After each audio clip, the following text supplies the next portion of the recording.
So after the end of this chapter, basically one of my least favorite characters just died. So yeah, some pretty big stuff actually happened in this chapter of Maggie, and it feels like I just didn't, care for the character so much. I don't know. That might just be me throughout like this whole arc that I didn't care for this character, and Titus is like talking to her and saying, oh, I'm gonna stop you, Chancellor, and say, all your things is like wrong. I won't allow because he's like saying, I'm just so close to like attaining something even more powerful. That's the feeling he has, and he's like, I really like you, like.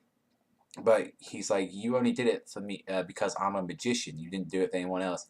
And he's like saying, we are brethren. However, the Goai are different. And he's saying, we'll never be understand each other. And it's all made a bit hard because he's saying, I'm different from you. I'm different from Aladdin and Skurzenad.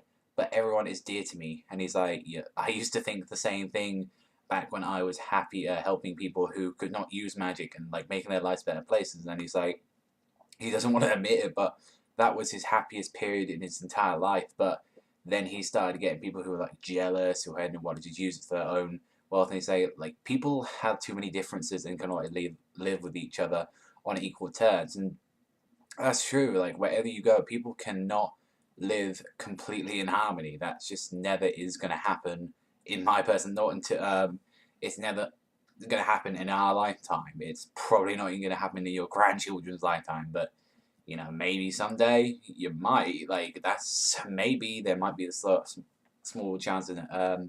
But as long as people still think differently from one another, I personally think you just cannot get people to work there. And he's like saying, we're trying to sort this out. And actually, what happens is that he's using up all his energy so he can actually pull Magma out of that area.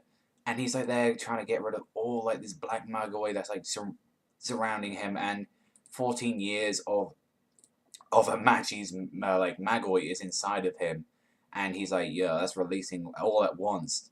But like Titus's life will disappear through that, and he actually did say them by actually pulling Magma out of there, and he actually became a skeleton, right? And that's how he died. But he's now out of the actual furnace. But the thing is, the furnace is still going on, and it's like it's become independent, and it's still taking Magoy, and it's like he's like, yo, didn't you need this to create black Djinns, to create them for the black Masma? And it's like he's like, well, what's at the end of the tunnel? And what really interested me there is that um, I'm trying to remember because she's the wife. I think her name is it Gyoken? I think her name's Gyoken Ren. And she's like, oh, we finally meet father. Now, does she mean her actual father, or does she actually mean, the Altoem's father?